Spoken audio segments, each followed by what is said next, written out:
Hayaan po ninyo akong magpakilala. Itago niyo ako sa pangalang Boyet. At yung kapatid ko naman na kasama ko rin sa karanasang ito ay tawagin nating Manuel. Taga-Romblon po kami at sa mga panahong ito ay pareho pa lang kaming nasa elementarya.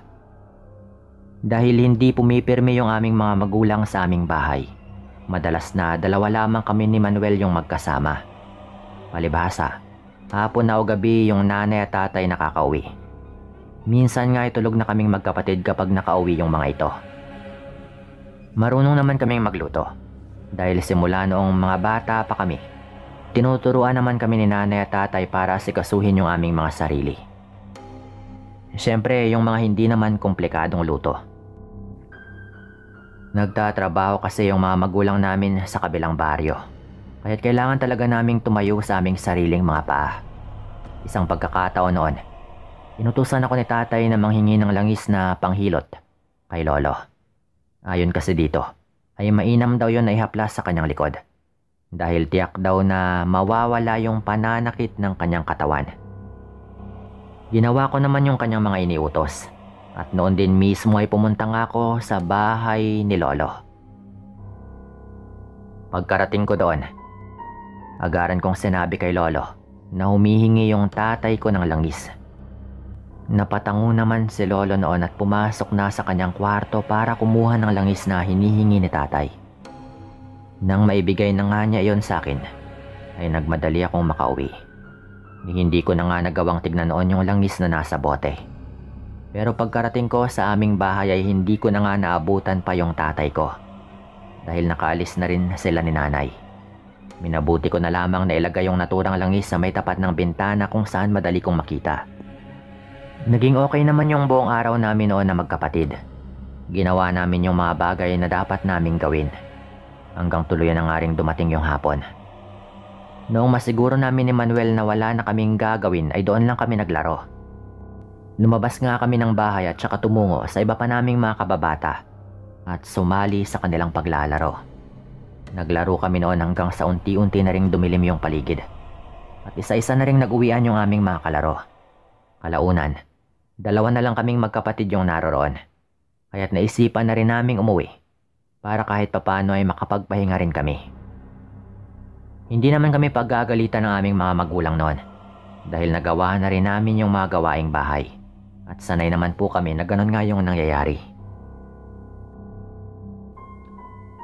Habang naglalakad kami pauwi sa aming bahay ay nakarinig kami ng mahinang igik ng baboy. Medyo masukal po kasi yung aming dinadaanan kaya't hindi na nga namin nalaman kung saan nga ba naroroon yung naturang baboy. Naisipan pa namin ni Manuel noon na baka nakawala lang yon sa kanyang kulungan. Ngunit alam naming mahihirapan kaming mahuli yon dahil nga mas malaki pa siguro sa amin yung naturang baboy. Dumiretso na lang kami sa aming pag-uwi at nawala na rin noon sa aming isipan yung patungkol sa aming narinig. Nung nasa bahay na nga kami, nagpasya na lang din kaming magdala ng mga sinibakong panggatong sa loob ng aming bahay. At noong magawa na nga namin yon, noon lang po kami nagpahinga. Nakaupo ako noon sa may tapat ng aming bintana, kung saan banda ko ipinatong yung langis na ibinigay ni lolo. Ganon nga yung kalagayan naming dalawa ng aking kapatid, noong may maulinigan akong mahinang pagigik ng baboy. Tinanong ko si Manuel kung naririnig rin ba niya yung aking naririnig. Pero agaran po itong napailing. Sinabi niya sa akin na wala naman siyang naririnig at baka guni-guni ko lang daw yon. Hindi naman ako naging kumbinsido dahil may narinig talaga akong pag-igik na kung hindi ako nagkakamali ay nasa labas lang din ng bahay. Ang kinababahala ko lamang noon ay baka nasundan kami ng baboy na aming narinig noong pauwi kami at baka kung nagkukunwari lamang yon na baboy. Upang malaman kung may baboy nga sa labas ng bahay, nagpasya nga akong lumapit at tumingin sa may bintana. Sinipat ko ng maigi yung buong paligid. Ngunit dahil tuluyan na ngang dumilim yung paligid, ay wala akong gaanong makita at wala akong baboy na napansin na naroroon. Sa kadahilanang ito, naisipan kong kumuha na lang muna ng flashlight. At yun nga yung aking gagamitin para makita ko yung labas ng bahay. Pero noong aalis na sana ako sa may tapat ng bintana, narinig kong parang may kung anong tumutulo. Napalingon ako sa langis at nakita kong umaapaw na pala yun. Nagmadali naman ako sa pagbukas nun. At natakot akong baka sumabog pa nga yung naturang bote. Kahit na mainit yung bote, na hindi ko rin alam kung bakit, ay tiniis ko na lamang nang sa gayon ay mabuksan ko lamang ito. Mabuti na nga lang at agaran kong nakuha yung takip nun.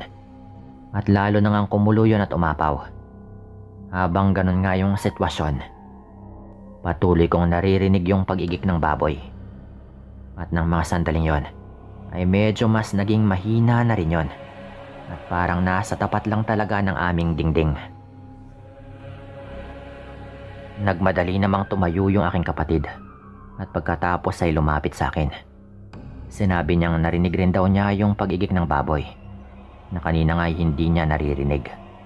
At malakas daw yung kanyang kutob, na baka aswang na pala yun. Dahil kahit sa murang edad, ay talagang alam na po namin yung mga ganong nilalang.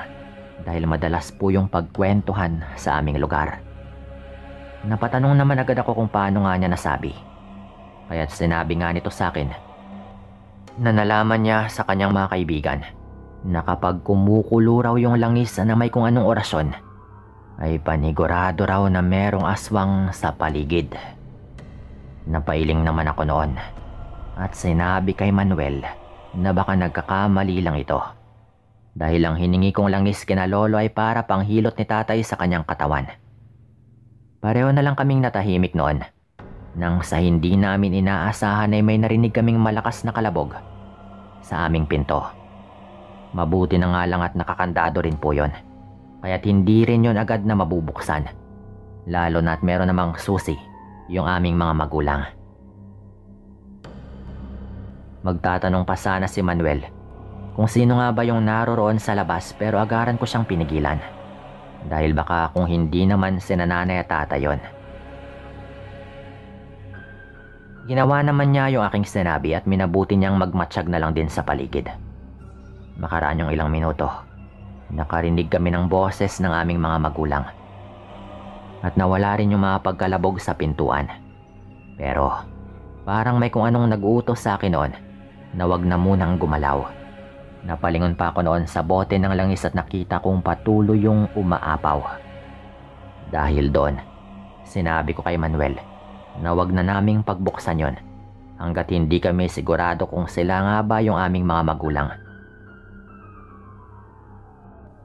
At makaraan nga yung ilang minuto, ay natigil rin yung kanilang pagtatawag at muling napalitan ng magkakasunod na mga kalabog. Dahil patuloy pa rin kumukulo yung langis na nasa tapat ng bintana, nagpasya na nga akong pumunta sa kusina. Naisip ko noon na kumuha ng bawang at subukang itapon yon sa may tapat ng aming pintuan. May maliit na siwang kasi ng dingding namin na nasa bandang itaas ng pintuan. At doon ko nga nais padaanin yung bawang na aking itatapon. Pagkabalik ko ay nagpapatuloy pa rin yung mga kalabog. Marahan akong umakyat para maabot ko nga yung siwang sa may tapat ng pintuan. At pumatong na lang din ako sa kawayang bangko nang sa gayon ay hindi nga ako mahirapan. Bago ko pa man tuluyang isabo yung dinikdik na bawang sa labas ng bahay, sinubukan ko pang sumilip. Pero labis akong nagtaka nang wala naman akong nakita.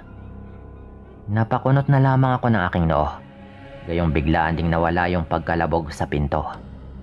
Dahil doon ay hindi na nga ako nag-aksaya pa ng panahon noon at minabuti kong isaboy na roon yung dinikdik na bawang. Pagkatapos kong gawin yon, ay bumalik na rin ako sa aking kinauupuan. At sakto namang nakabalik na ako nang makarinig nga ako ng pagigik ng baboy sa may silong ng bahay. Gusto ko sanang sabuyan yun ng mainit na tubig, pero wala palang laman yung gamit naming termos. Sa kadahilanang ito, umakyat na lamang kami pareho ni Manuel sa bangko para hindi kami magawang abutin ng naturang aswang. Makalipas pa yung ilang minuto, may narinig kaming malakas na pagmumura. Tinig yun ng aming ama, kaya't nakumbinsi kaming sila na nga yun ni nanay. Naisip pa namin noon na marahil ay nakita nga nila yung baboy na nasa ilalim ng silong. Ilang minuto pa yung nakaraan. Pumatok nga silang dalawa ni nanay, kaya't agaran ko na silang pinagbuksan. Nagtanong sa amin yung aming ina kung kamusta ba raw kami ni Manuel. Sa kadahilanang ito, sinabi ko na rin sa kanila yung nangyari. Sinabi naman ni tatay na nakita nga raw nila yung aswang na nag-aanyong baboy sa may silong ng bahay. Nalaman kaagad nilang aswang yon dahil nagliliwanag raw yung mata nito sa dilim. Pero nung makita raw ng aswang, napapalapit na sina nanay at tatay. Nagmadali raw yon na umalis. Nang mga panahon yon, sinabi sa amin ni tatay na kumain na lang kami ng hapunan ng sa gayon ay makapagpahinga na rin kami. Sinabi pa niyang hindi na raw siguro babalik yung aswang na yon dahil may kasama na nga rin kami ni Manuel.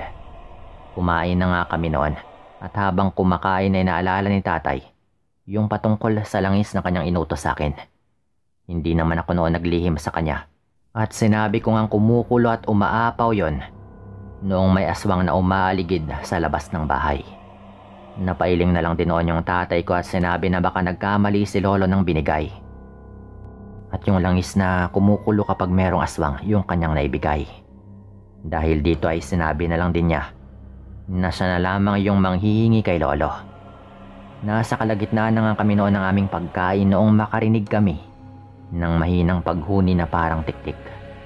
Alam kagad ni tatay na aswang yon, kaya't saglit nga siyang nagpaalam. Kumuha nga siya ng itak noon at saka inihanda yon. Sinabi pa niya na kapag tapos na raw siyang kumain ay bababa raw siya para tignan yung buong paligid. At pagkatapos nga po niyang kumain ay nagpasya nga siyang bumaba, dala yung kanyang itak.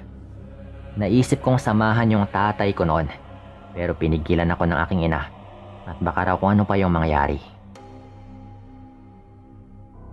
Noong makababa na nga yung tatay ko sa bahay, narinig naming napapamura ito sa labas ng bahay. May naririnig din kaming mga ingay noon ng pagtaga. Kaya't napadasal na lang po noon yung nanay ko.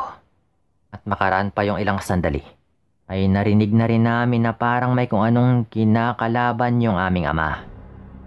Sinabihan na lang din kami ni nanay noon na ipagdasal yung kaligtasan ng tatay ko. Ginawa naman po namin yon. Hanggang sa natigilan rin kaming pareho nang may marinig kaming malakas na kalabog sa aming dingding. Kasunod po nun ay napamura ulit yung tatay ko hanggang sa maulinigan nga namin na parang papalayo na siya sa may tapat ng bahay. Makaraan yung ilang minuto ay pumasok rin yung tatay ko sa bahay na puno ng dugo yung kanyang damit. Ayon pa sa kanya ay nagawa raw niyang tagain yung aswang na yon. Kaya't napuno raw ng dugo yung kanyang damit. Tumama pa nga raw yun sa may dingding noong nawalan siya ng balanse. Yun daw yung malakas na pagkalabog. Lalapitan pa sana raw ni tatay yon para tuluyan ng patayin. Pero mabilis daw yung nakatakas sa kabila ng kanyang mga sugat. Hinabol pa nga niya yon hanggang doon sa may bandang likod ng bahay. Ngunit mabilis daw yung nakaalis.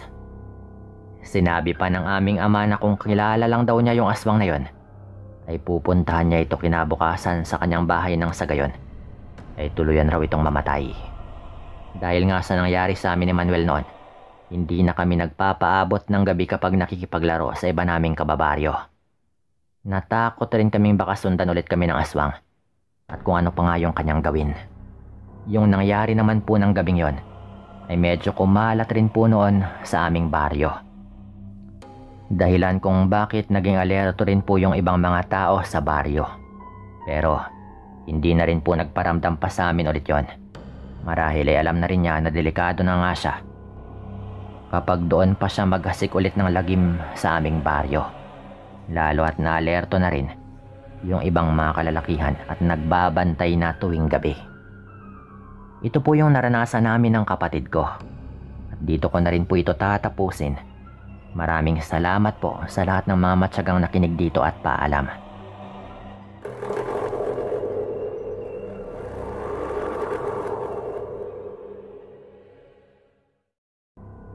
Tawagin na lang ninyo ako sa pangalang Mirasol.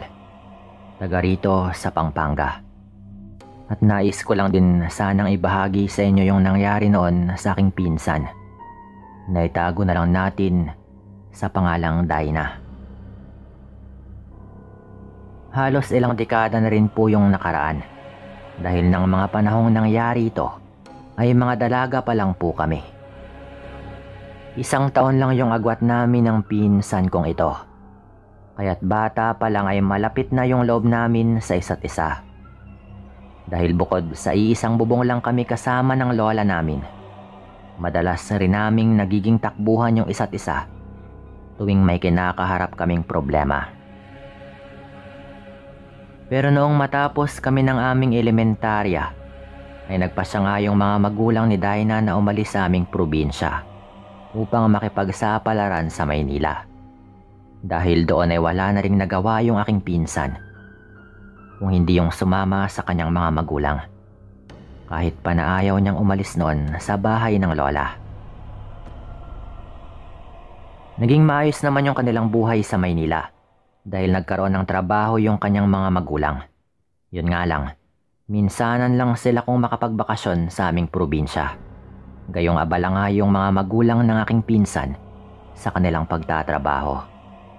Noon din kasi ay hindi siya magawang payagan ng mga ito na umuwi ng mag-isa gayong bukod sa malayo.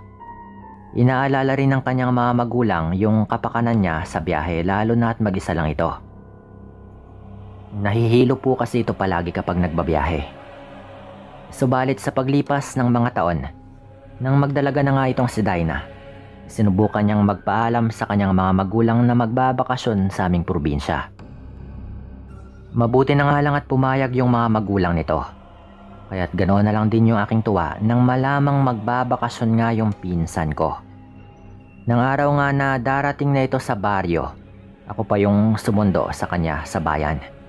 Pagkakita pa lang namin sa isa't isa, ay nagyakapan na kaming dalawa. Mga 2 taon din kaming hindi nagkita noon. Nagpasya rin naman kaming umuwi kaagad at nang makapagpahinga ito. Lalo at syempre mahaba rin yung biyahe. Habang pauwi nga sa bahay namin ay nagsimula na kaming magkamustahan. Pagkarating namin, agad siyang sinalubong ni Lola. Habang nag-uusap naman sila ay inihanda ko na yung makakain ito. Nang araw na yon, ay wala kaming ibang ginawa noon kung hindi yung magkwentuhan. Nagpahinga rin kinahapunan si Dina. At sinabing kinabukasan naman daw kami maglilibot. Nang sumunod nga na araw, naging panay yung aming pagliliwaliw sa aming baryo. Pinuntahan namin ni Dina yung mga lugar na madalas rin naming puntahan noong hindi pa sila umaalis papuntang Maynila. Kitang-kita naman noon sa mukha ng pinsan ko na kinasabikan niya yung bawat lugar naming napupuntahan. Ayon pa nga rito, matagal din siyang nangulila sa buhay probinsya. Pinagsabihan ko na lamang siyang sulitin yung kanyang pagbabakasyon na agad naman po nitong sinangayunan. Pero kahit na ilang bahagi na nga ng aming baryo yung aming napupuntahan, hindi pa namin napupuntahan yung gubat na noon ay isa nga sa paborito naming puntahan. Niyaya nga niya akong puntahan yon. Ngunit tumanggi ako dito. Dinahilan ko na lamang na pagod na rin ako sa kalilibot namin, kaya't umuwi na lang muna kami sa bahay. Mabuti na nga lang at hindi naman po ito nagpumilit. Hindi ko kasi nasabi sa kanya noon na takot akong pumunta noon sa gubat na iyon. Medyo matagal ring hindi ako nakapasok doon gayong pinagbawalan nga ako ni Lola dahil delikado ng tumungo sa naturang kagubatan. Hindi na kasi ganong pinupuntahan ng mga tao yung gubat na iyon. At baka pinamamahayan na rin daw yung gubat na ito ng masasamang elemento. Sa kadahilan ng yon, minabuti ko na lamang na wag nang tumungo ron dahil wala rin namang masama kung sundin ko sila. Isa pa ay takot din akong baka kung ano yung mangyari sa akin kung sakaling pumasok ako roon ng mag-isa. Nagpatuloy nga yung pagtanggi ko noon kay Dina. Tuwing niyayaya nito akong tunguhin yung kagubatan. Noong una ay hindi nga ito nagtanong at nagpapatianod lang sa kung ano yung sinasabi ko. Pero isang pagkakataon noon ay hindi na nga ito nakapagpigil sa kanyang sarili. Napatanong ito kung bakit parang ayaw kong pumunta sa gubat na yon upang mamasyal. Nagdadalawang isip akong sabihin noon kay Dinah yung dahilan ko. At natakot rin akong ikwento sa kanya yung isang pagkakataon na nangyari noon sa loob ng gubat. Yun nga lang, dahil sa kanyang pangungulit, ay hindi ko na nga rin napigilan pa yung sarili ko noon na sabihin na sa kanya. Ikwento ko muna yung tungkol sa nangyari noon sa loob ng gubat na siyang ikinagulat rin po nito. Sinabi ko sa kanya yung tungkol sa isang katawan ng tao noon na natagpuan sa gubat na wala ng lamang loob. Marami yung nag-isip ng kung sino nga ba yung may kagagawa noon. At marami yung nagsabi na baka aswang. Ngunit yung ilan ay baka mabangis lang daw na hayop. Dahil rin doon, kaya't ipinagbawal na yung pagpunta sa naturang gubat. Dagdag ko pa, dahil na rin sa takot ko, at pinagbabawalan din ni Lola ang magpunta roon, kaya tumatanggi ako sa kanya. Napatangu-tangu na lamang po yung pinsan ko noon. Ngunit tila wala lang sa kanya yung mga sinabi ko. Patuloy niya akong kinukulit na pumunta kami sa gubat na yon. Marami kasi kaming masasayang alaala doon. Lalo at doon kami palagi naglalaro noong kabataan namin. Pero patuloy pa rin akong tumatanggi. Ayaw ko rin kasing pareho kaming mapahama kung sakali mang may aswang doon. O kahit ano pang masamang elemento. O mababangis na mga hayop. Yun nga lang po. Kahit nasabi ko na kay Dinah yung dahilan kung bakit ayaw kong magtungo sa naturang kagubatan, hindi pa rin ito tumitigil sa pangungulit. Na pumunta raw kami doon kahit sandali lang. Tanggi pa rin ako ng tanggi sa kanya noon. Hanggang isang hapon, iniwan ko na muna yung pinsan ko dahil naligo lang ako. Matapos kong maligo, hinanap ko kaagad ito gayong wala na nga siya sa may sala. Naglibot pa ako sa loob at labas ng bahay. Ngunit hindi ko talaga ito nakita. Natsyempo rin noong wala si Lola dahil may pinuntahan. Kaya't ganoon na lang yung kaba ko noong sumagi sa isipan ko na baka nagpunta siya sa kagubatan ng walang kasama. Dahil doon, dali-dali akong lumabas ng bahay upang sundan si Dinah. Patakbo nga akong nagpunta sa kagubatan. Ngunit bago pa man ako makarating doon, natanaw kong lumabas mula roon si Dinah. Napailing na lang ako noon at mabilis siyang nilapitan. At nang makalapit na nga ako sa kanya, napansin kong tila nakatulala na ito habang naglalakad. Inis ko naman siyang pinagsabihan noon. Pero wala po itong imik. Nagpatuloy lang siya sa kanyang paglalakad na may wala siya sa kanyang sarili. Hinawakan ko na lamang siya at hinila pa uwi sa bahay. Sumunod lang din po ito sa akin at hindi po ito nagsasalita. Nakaramdam na ako ng hindi maganda noon ngunit pilit kong winawak siyon sa aking isipan. Nang makarating kami sa bahay, sakto ring nakauwi na rin si Lola. Nakita ko nitong hila-hila si Dinah na noon ay parang wala pa rin sa wisyo. Napatanong si Lola kung bakit ko nga ba hinihila yung pinsan ko. Hindi ko naman nilihim kay Lola yung tungkol sa mga nangyari. Ganoon nga lang yung gulat nito nang sabihin kong nanggaling kami sa kagubatan. Nakitaan ko rin ang pangamba sa mukha ni Lola. Lalo na nga nang magtanong siya sa akin noon kung ano nga bang napansin ko. Tinugunan ko na lamang si Lola na tila wala ito sa kanyang sarili. Gayong tulala lang ito at hindi nagsasalita. Narinig kong napamura ng mahina yung lola ko noon. Minatsyaga namin noon si Dinah hanggang sa gumabi. Pero tila walang pinagbago yung pinsan ko. Tulala pa rin ito at hindi na nga makausap gayong wala talaga itong imik. Kahit na paulit-ulit pa itong tinatanong kung ano nga bang nangyari sa kanya. Dahil sa pag-aalala at hindi magandang kutob ni Lola, nagpaalam siyang pupuntahan yung kakilala niyang manggagamot upang patignan si Dinah. Malakas daw kasi yung kanyang kutob na meron talagang nangyaring hindi maganda. Iniwan nga kami noon ni Lola at pag-alis nito, binantayan ko ng maigi yung pinsan ko. Pero iniwan ko siya ng saglit upang kumuha lang ng maiinom. Pero pagbalik ko, ay wala na ito sa kanyang kinauupuan. Biglang bumilis yung tibok ng puso ko noon sa hindi ko malamang dahilan. Pinanindigan din ako ng balahibo at nakaramdam ng takot.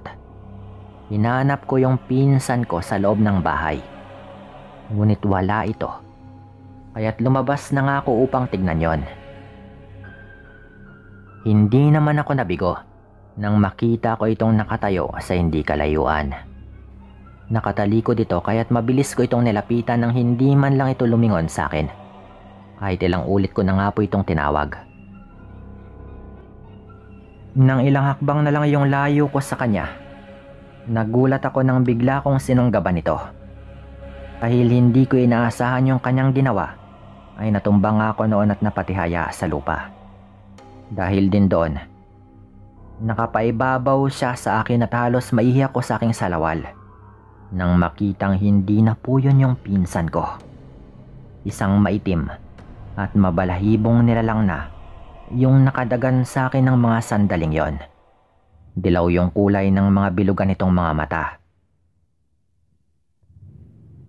Hanggang napansin ko na lang na unti-unti yung nagiging kulay pula. Hindi ko rin maiwasan yung matakot dahil nakikita ko yung mga pangil nito habang naglalaway. Ilang pagkakataon kong tinawag noon yung pangalan ng pinsan ko. At nagbabaka sakaling namamalikmata lamang ako. Pero, nang maramdaman kong tila may matulis na bagay na nakatutok sa aking leeg, doon ko na nga napagtanto na talagang nasa panganib na nga ako.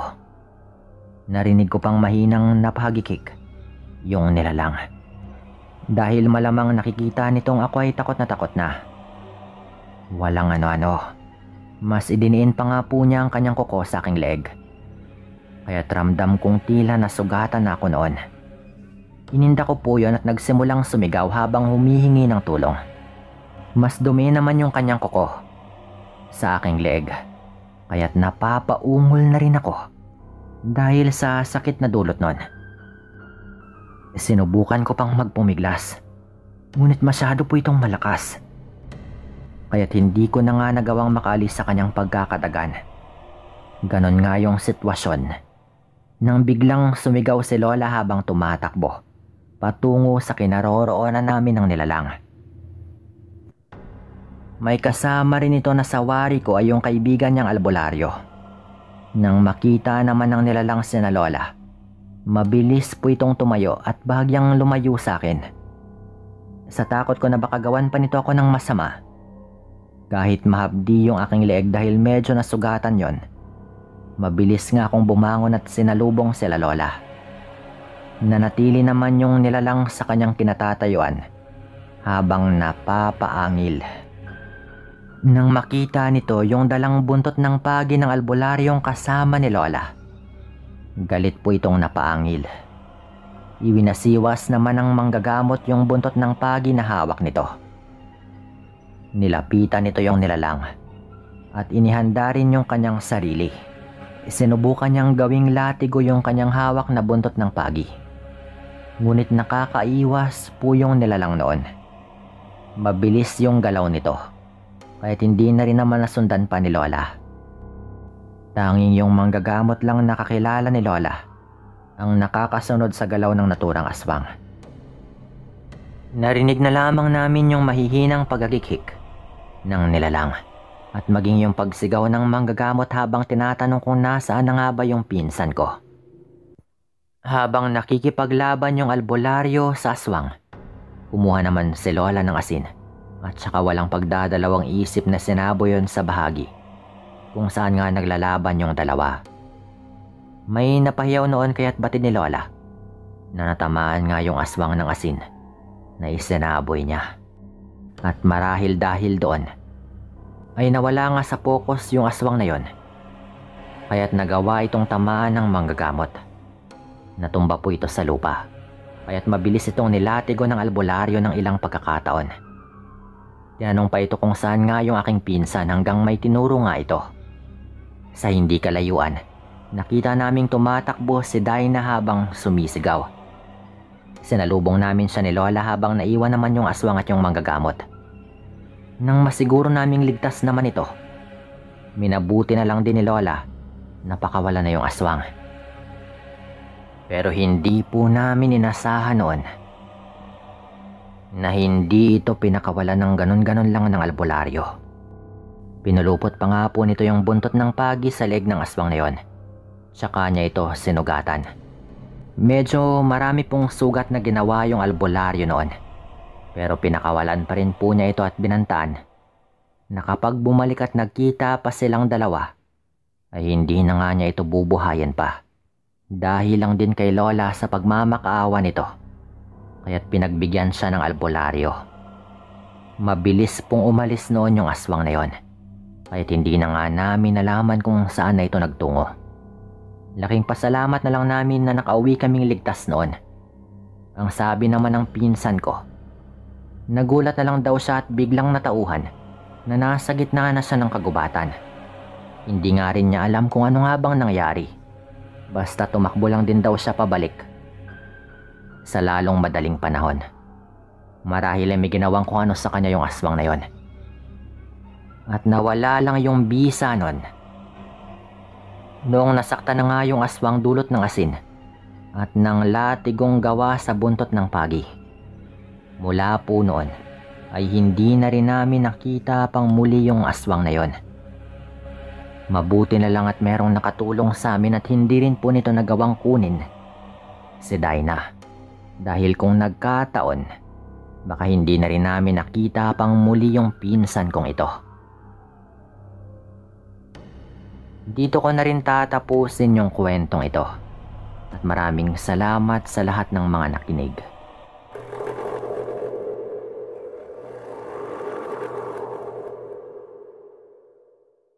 Tawagin na lang ninyo ako sa pangalang Lolo Baldo.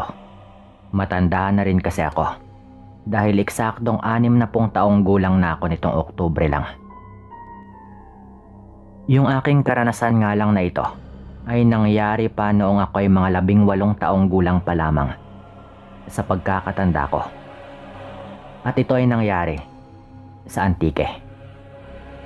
Nakatira kami sa pinakadulong baryo ng isang bayan sa Antique na hindi ko napapangalanan pa. At baka makilala pa ako ng ibang nakikinig rin dito na medyo may mga edad na rin. Doon sa barangay hall dito sa baryo namin, narinig kong pinapakinggan ka ng mga tano doon eh. Kaya baka meron talagang makakilala sa akin. Nung mangyari ito, kakaunti pa lang yung mga bahay sa baryo namin. Karamihan pa maliliit lang, nagawa lang sa pawid at kawayan, o di kaya ay sa tabla. Isa na nga yung bahay namin doon, dahil yung bahay namin noong araw ay gawa lang talaga sa kawayan at pawid naman yung bubong. Maliit lang yon pero sakto naman sa aming pamilya. 2 lang kaming magkapatid, parehong lalaki, kaya 4 lang kami sa bahay kasama na yung mga magulang ko. Tawagin natin yung kapatid ko sa pangalang Lito. 2 taon lang yung agwat ko sa kanya at kasama ko rin siya sa kwarto. Katunayan ay kasama rin siya sa karanasang ito, kaya ako nga siya nabanggit. Nung medyo maliliit pa kami, lagi naming sinasabi kay tatay na sana ay magkaroon naman kami ng kapitbahay. Talagang wala kasi kaming kapitbahay noon, na kahit nasanay na rin kami, ay medyo mas okay pa rin sana kung meron ngang kahit isa man lang. Nitong mga 18 na nga lang ako, nung sa wakas ay magkaroon nga kami ng kapitbahay. Ang problema nga lang doon, 2 matandang mag-asawa naman yon, at ang kanilang anak na lalaki na medyo may edad na rin at meron pang problema sa pag-iisip. Mas maganda sana kung kaedad rin namin, para naman may makasama kami ng kapatid ko sa pangingisda o sa iba pang mga gawain tuwing walang pasok. Kahit kasi mahirap lang kami, Ginagapang naman ng mga magulang namin noon ang aming pag-aaral. Tawagin pala natin yung dalawang matanda sa pangalang Lolo Buloy at Lola Bining. Ang anak naman nila ay itago natin sa pangalang Andres. Siyempre, nagpagawa muna sila ng bahay. Mabilisan lang po yun. Niwala yatang 2 linggo. Dahil gawa lang naman din sa kawayan at pawid.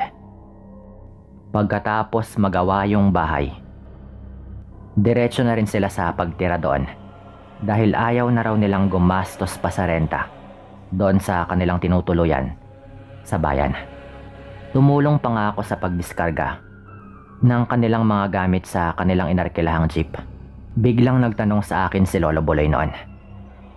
Wala pala talaga kayong kapitbahay kung hindi kami dumating dito, no, iho?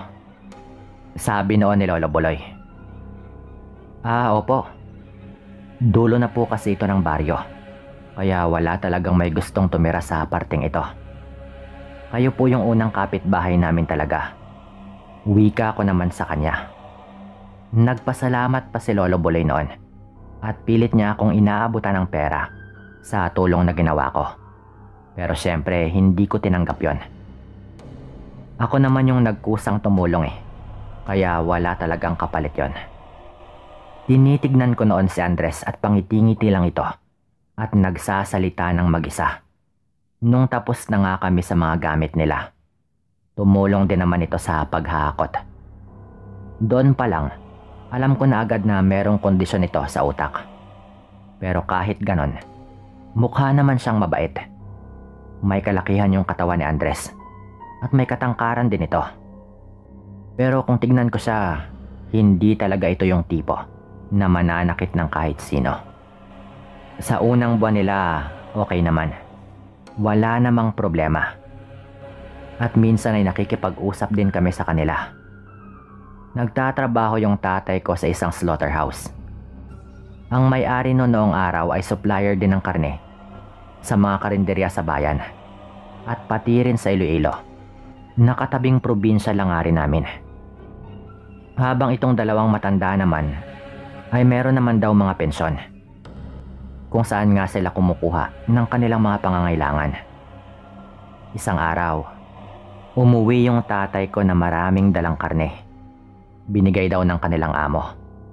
Medyo marami po yon, Sir Dan. Kaya sabi namin ay bibigyan na lang din namin si Lolo Buloy.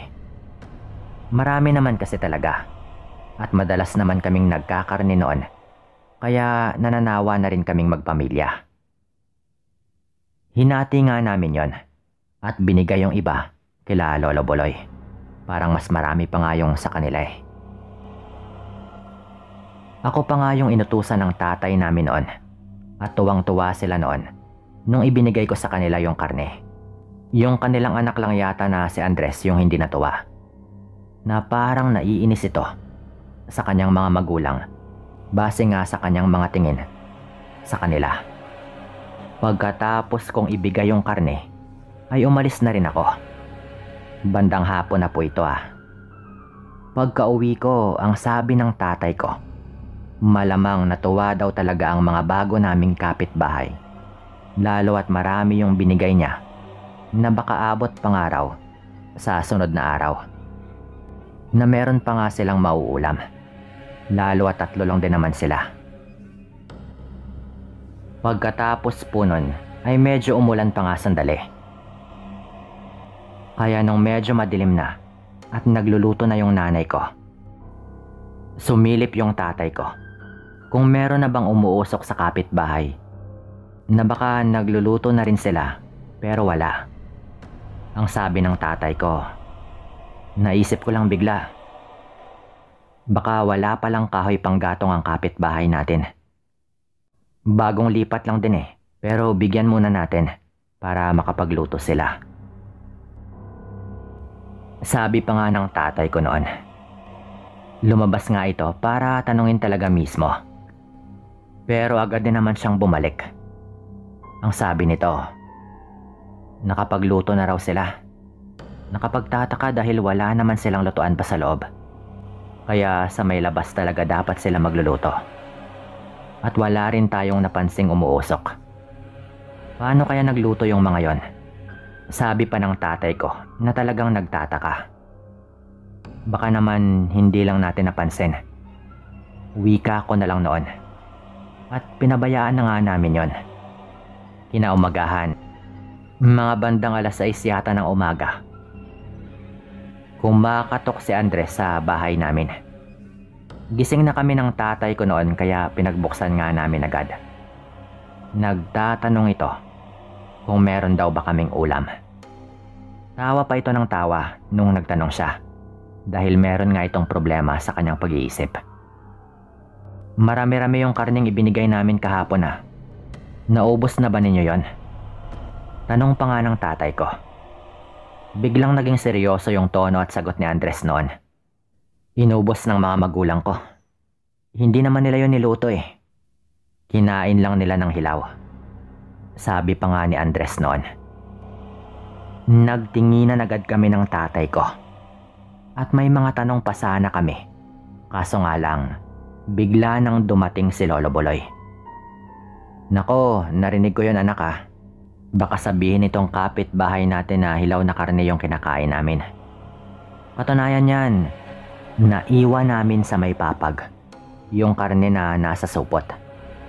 Nung lulutuin ang asana ng asawa ko, bigla yung kinuha ng aso at tinakbo. Kinuha ng aso?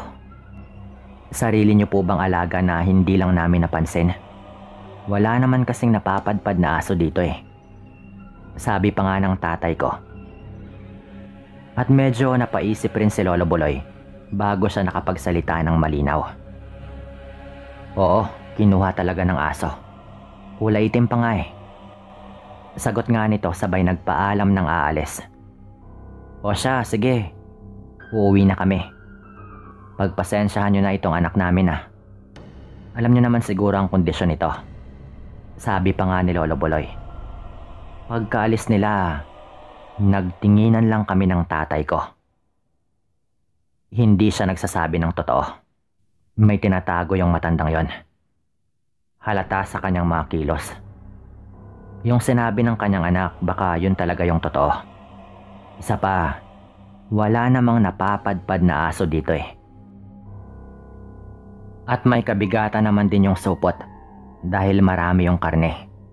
Grabe naman kung nabitbit nga talaga yon ng aso. Baka may kalakihang aso din yon. Pero malabo. Hindi siya nagsasabi ng totoo. Mukhang hindi karaniwang mga tao itong naging kapitbahay natin ah. Sabi pa nga ng tatay ko noon. Mamaya, magluluto tayo ng paksiw na bangus. Yun yung uulamin natin. Dadamihan ko yung bawang at luya. At bibigyan natin sila. Titignan lang natin kung kakainin ba nila. Sabi pa nga ng tatay ko. At yun nga yung aming ginawa. Bandang mga 5:00 na ng hapon. Nasa labas lang din ako ng bahay noon nung nakita kong lumabas nga yung tatay ko na merong dalang pinggan. Malamang, yun na nga yung ibibigay niya. Medyo lumapit ako at maraming ang nilagay na bawang at luya yung tatay ko. Binigay niya yon kay Lola Bining at Lolo Buloy. Nakita ko agad yung inis sa mga mukha nila na hindi talaga nila magawang itago nung nakita nila yung binigay ng tatay ko. Sa totoo lang, masarap nga yung paksiw kapag maraming bawang at luya, di ba? Kaya hindi ko rin sila maintindihan. Dinamihan ko talaga yung bawang at luya para masarap. Wala naman sigurong problema sa inyo, di ba? Mga aswang lang naman ang may problema sa ganyan eh. Biro pa nga ng tatay ko noon. Nahalatang meron ng konting pahaging. Ngumiti lang ng alanganin yung mag-asawa. Tinanggap naman nila yon. At pumasok na rin agad sa kanilang bahay. Nung mga bandang 6:00 na, niyaya ko ng tatay ko na magbantay-bantay daw kami sa labas. Umikot kami papunta doon sa likod ng bahay nila Lolo Buloy. Umikot kami ng medyo nakadistansya para hindi nga halata.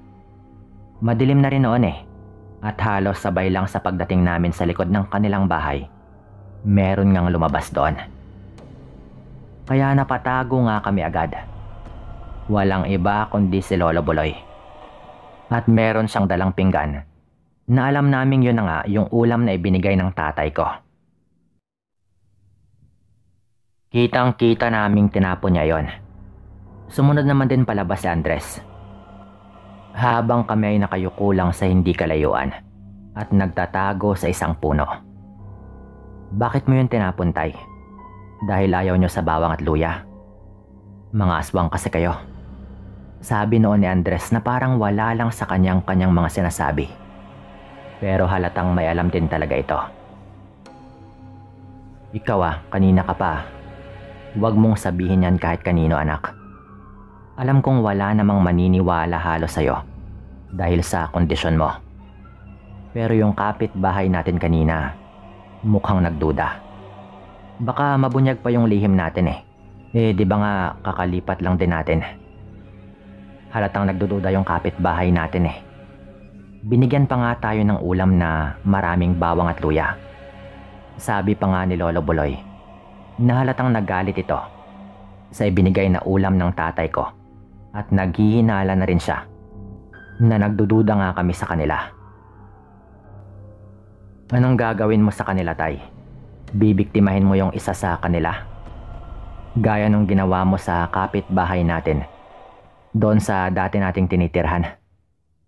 Sabi pa nga ni Andres noon na parang hindi niya alam kung gaano kabigat ang kanyang pinagsasabi. Depende mamaya. Sagot lang ng matanda. Galit yung tatay ko noon pero pinigilan ko siya. Pumasok na rin yung dalawa noon sa kanilang bahay at kami naman ay bumalik na nga rin sa bahay namin. Hindi ko akalaing may makukuha kaming impormasyon nung minanman na namin sa kanila. Pagbalik namin, inihanda agad ng tatay ko ang mga itak. Meron din siyang buntot ng pagi. Lalo at nasa may dulo nga kami banda ng baryo na hindi rin talaga maiiwasan na may mga napapadpad din doon na kahina-hinalang mga bagay minsan kaya merong ganon yung tatay ko. Kinuha pa niya yon sa isang albularyo. Malamang pupunta yan dito mamaya kapag lumalim na ang gabi. Sabi pa ng tatay ko noon. Pero mga bandang 9:00, nagulat kami nung merong kumakatok. Si Andres. Kaya pinagbuksan nga namin. At ang sabi nito, mag-ingat daw kami sa mga magulang niya. Lalo na raw sa kanyang ama. Dahil mga aswang daw sila. At yung kapatid ko nga raw yung balak nitong biktimahin. Pagkatapos po nun, tumakbo na rin pabalik sa kanilang bahay si Andres. Na parang gusto lang nito kaming balaan sa mga mangyayari. Alam naming medyo baliw yon. Pero wala na rin kaming dahilan para hindi maniwala. Lalo at narinig na nga rin namin mismo sa bibig ni Lolo Buloy. Pagkatapos po nun, nagpatay na rin kami ng ilaw para kunwari ay matutulog na. Mga bandang 11:00, nung una kaming nakarinig ng mga kaluskos sa labas ng bahay. Siyempre, kinabahan noon yung kapatid ko dahil nalaman nga rin ito na siya yung pinupunterya. Ilang sandali pa ay merong tumalon na parang sumampa sa bubong ng bahay namin. Parang naghahanap ng mapapasukan. Gumagapang yun ng sobrang marahan pero alam naming walang iba yon kundi yung aswang na si Lolo Buloy. Dali-daling lumabas ng bahay yung tatay ko noon. Merong dalang itak at buntot ng pagi. Ang plano ng tatay ko ay abangan niya sa pagbaba dahil wala naman siyang mapapasukan sa itaas maliban na lang kung sapilitan niyang wasakin ang pawid. Nagpahid pa ng uling yung tatay ko noon sa kanyang balat para hindi siya agad mapansin kung sakaling puntahan nga kami. Nakasilip lang kami sa bintana. Ilang sandali pa, Sir Dan, ay biglang merong tumalon pababa. At sakto pa talaga kung nasaan naroroon yung tatay ko. Sa labas mismo ng bintana ng kwarto namin ng kapatid ko. Alam ng tatay ko na doon ito pupunta. Dahil sinabi nga sa amin ni Andres na yung kapatid ko yung punteriya ng kanyang tatay. Doon na nga ito sinalubong ng tatay ko ng buntot ng pagi. Nung narinig naming merong tumalon pababa, ang sunod nga naming narinig ay ang mga paghataw na ng buntot ng pagi. Kumuha na ako ng sulo noon at lumabas. At inilawan ko pero hindi ko makilala yung mukha nun. Ibang iba po yung itsura nun. Itim na itim pero nung hinataw ng tatay ko, doon na nga tumambad sa amin ang pamilyar na mukha. Si Lolo Buloy na nanghihina na. Kaya kinuha ko nga kay tatay yung itak at baka mapatay pa niya iyon. Lumabas nga ng bahay si Lola Bining noon at tumakbo papunta doon. Galit na galit ito. Pero bago pa man siya makalapit, tinutukan ko rin siya ng itak. Ikaw pa ba, Lola Bining? Alam naming pareho kayong mag-asawa. Mga aswang kayo. Subukan mong tumulong at pati ikaw idadamay namin. Lakas loob ko pong sigaw noon. Kahit sa totoo lang, natatakot na rin po ako noon. Nanlilisik yung mga mata ng matanda noon na parang gusto niyang tulungan ng kanyang asawa. Pero wala siyang ginawa. Lalo at alam niya na nabunyag na rin ang kanilang mga pagkatao. Paglabas nga ni Andres, doon naman agad niyang niyakap ang kanyang ama. Kaya napatigil yung tatay ko sa paghataw ng buntot ng pagi. Hinang-hina na ang matanda noon na kung tinuloy pa siguro ng tatay ko, ay baka mamatay na nga talaga ito. Kakaibang sakit daw kasi yung nararamdaman ng mga aswang sa bawat paghataw sa kanila ng buntot ng pagi. Inalalayan nga ni Andres ang kanyang ama pauwi sa kanilang bahay. Ang sabi ng tatay ko noon, kapag lumapit-lapit pa kayo ditong mag-asawa, papatayin ko kayo. Sabi pa ng tatay ko. Hindi kami nakatulog ng gabing yon. Ilang araw ko ring hindi nakitang lumalabas si Lolo Buloy noon. Samantalang kung normal na tao yon, baka agad namang nakarecover sa mga latay. Iba lang talaga ang epekto ng buntot ng pagi sa kanila. Mas malala yung sakit sa kanila. Yung nangyari po noon, kumuha ng mga tao sila Lolo Buloy para magbayanihan na ilipat ang kanilang bahay sa pinakadulo na nga talagang bahagi ng baryo namin. Yung tipong medyo malayo na nga ng konti sa bahay namin. Wala kaming mga pinagsabihan noon. Nanahimik na lang din kami dahil yun nga yung napag-usapan naming gawin. Mga 3 linggo po, nagulat kami sa balita na namatay raw si Lolo Buloy. At sa tingin namin, dahil pa rin sa nagawa ng tatay ko sa kanya na paghataw ng buntot ng pagi. Dahil talagang mangangayayat daw ang isang aswang kapag tinamaan ng ilang ulit ng buntot ng pagi.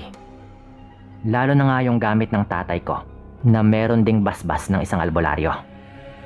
Hanggang sa pagkatapos po nun, umalis na rin sila Andres at ang kanyang nanay sa lugar namin.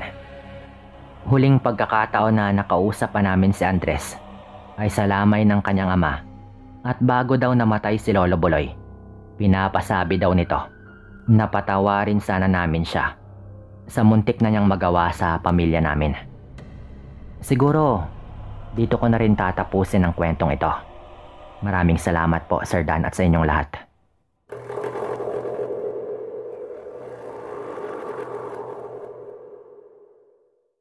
Makaryo nga pala ng biliran. Nangyari ang kwentong ito noong dekada 90 pa. Mga panahong medyo bata-bata pa ako. May asawa na ako noon at meron na ring isang anak. Yung panganay po naming lalaki. Isa po ito sa mga naalala ko talagang mga panahon na sinusubok talaga kami ng pagkakataon ng asawa ko. Maraming pagsubok lang na dumating sa amin ang mangyari ito. Nakapagpatayo na kami ng bahay namin noon sa lupang akala talaga namin ay sa mga magulang ko. Binayaran na po nila yon at nabili. Nagkapirmahan na nga at lahat eh. Talagang nakompleto ng mga magulang ko ang napag-usapang bayad. Kaya nga malakas yung loob naming unti-unting magpatayo ng bahay na bato noon sa lupang yon eh. Hindi naman purong bato talaga, pero sementado yung kalahati ng bahay namin. Dahil pinayagan naman kami ng nanay ko, kasi nga akala namin amin yon. Akala namin nabili na nga namin.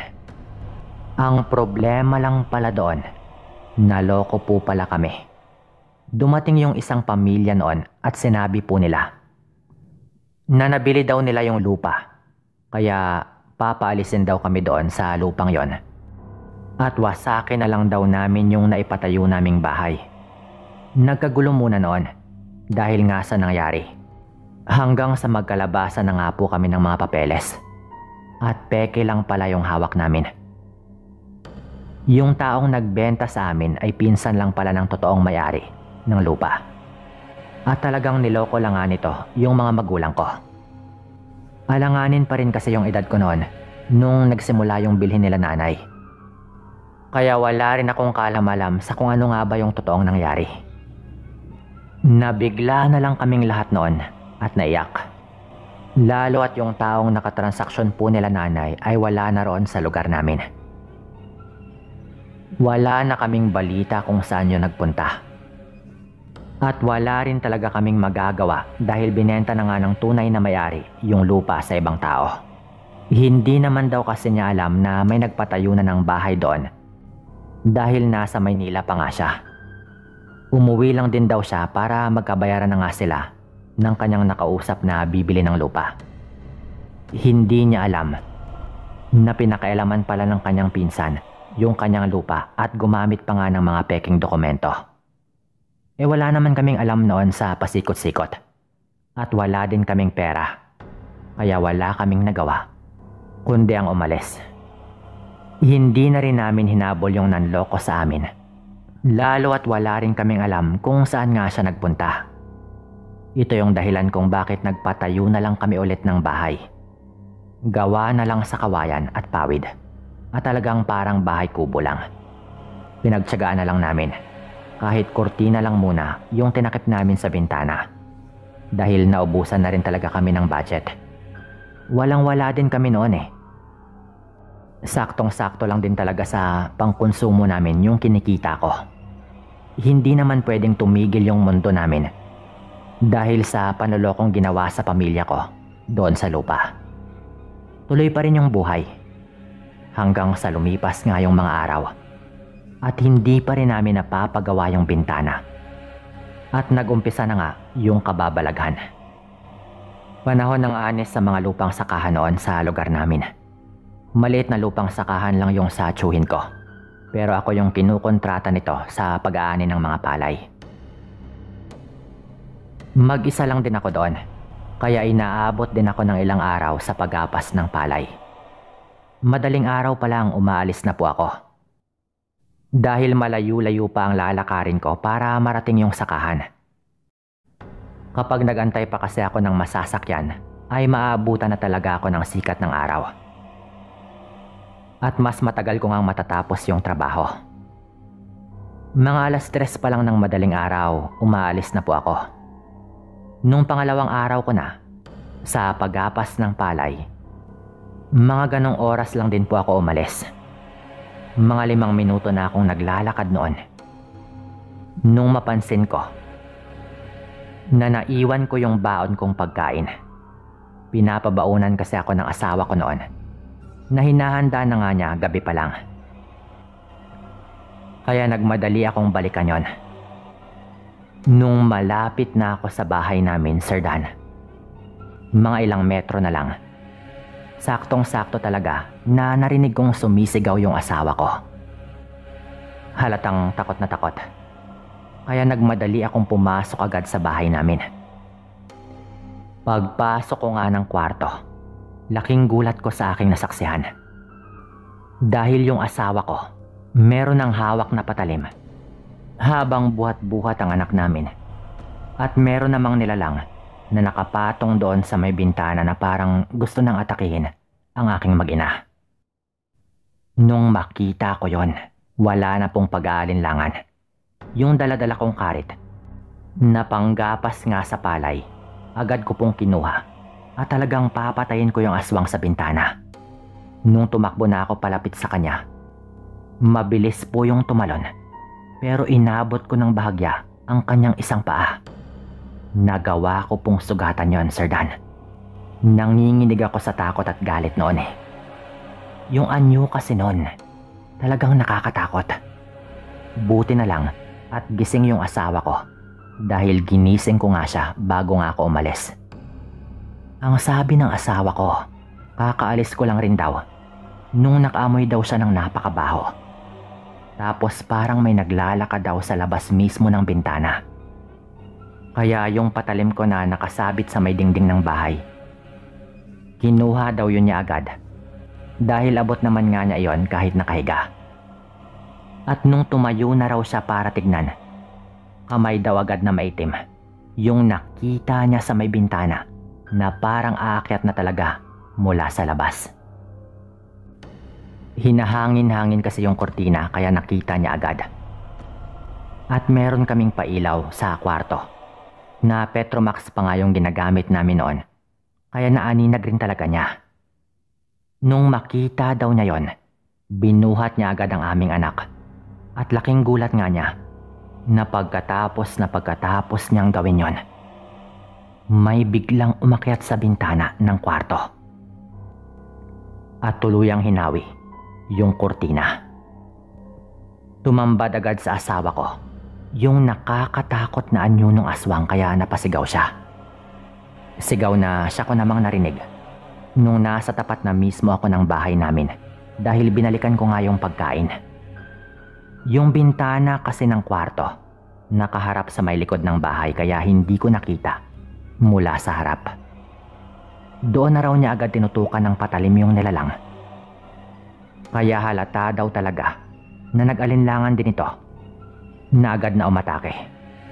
Yun ay dahil yung patalim na ito na tinutukoy ko ay gawa rin po sa tanso. Bigay pa sa akin yun ng tatay ko. Nung lumipat nga kami ng bahay sa parting medyo nakadistansya na sa iba pang mga bahay sa lugar namin. Kung hindi ako bumalik para sa pagkain, malamang napahamak na po yung aking mag-ina. Yung ginawa ko noon, Sir Dan, inantay ko na lang na lumiwanag na. Tapos sinatid ko yung aking mag-ina sa bahay ng mga magulang ko bago ako dumiretso doon sa sakahan. Ang sabi ko po sa kanila, dadaanan ko na lang din sila sa aking pag-uwi para sabay na nga kaming umuwi ng bahay. Hindi ko nahayaang mag-isa ulit sila sa bahay namin kahit pa umaga. Kinakabahan lang talaga ako noon at baka bumalik pa yung hayop na yon eh. Lalo at hindi naman nakamamatay yung sugat na nagawa ko sa kanyang paa. Malalim yon malamang dahil sa karit, pero hindi ako maniniwalang mamamatay ang isang aswang sa ganun lang. Kung itak lang sana yung hawak ko noon, baka nagawa ko pang putulin yung kanyang paa. Sa pagpunta ko sa palayan, may kakaiba akong napansin doon sa bahay na malapit sa sakahan ng tiyuhin ko. Tawagin natin ang may-ari ng bahay sa pangalang Mang Ray. Silip kasi ito ng silip mula sa kanyang bintana. Talagang napansin ko na yon eh. Kaya lumapit ako doon banda at tinanong ko nga siya kung anong kailangan niya sa akin. Pero tinaboy po nito ako. Nung lumapit naman ako sa kanilang bintana, napansin ko yung mga bakas ng dugo sa may labas lang mismo ng bintana. Damuhan kasi doon, kaya kitang-kita talaga yung mga dugo. Hindi ko agad sinabi yon at sumilip nga ako sa bintana habang paulit-ulit niyang sinasabi na umalis na nga ako. Doon ko nga agad napansin na may sugat siya sa kanyang paa. Sugat po yan ah. Na paano yan? Tanong ko noon. Pero naging weirdo na agad ang kilos ng matanda sa tanong ko na iyon. Pinagmumura niya ako agad. At parang galit talaga ito sa akin. Ako yung tipo ng tao na kapag may naisip, direkta kong sasabihin. Kaya sumagot ako. Diyan rin banda yung sugat ng aswang na umatake sa amin kaninang madaling araw eh. Baka ikaw pala yon, Mang Ray. Sabi ko nga noon. Dahil naisip ko agad na baka napansin nga niya na madaling araw pa lang akong dumadating doon sa sakahan. Kaya alam niyang walang kasama yung pamilya ko. At nung sinabi ko nga yon, Sir Dan, Hindi po nakapagpigil si Mang Ray. Ang sabi po nito, gagantihan daw niya ako.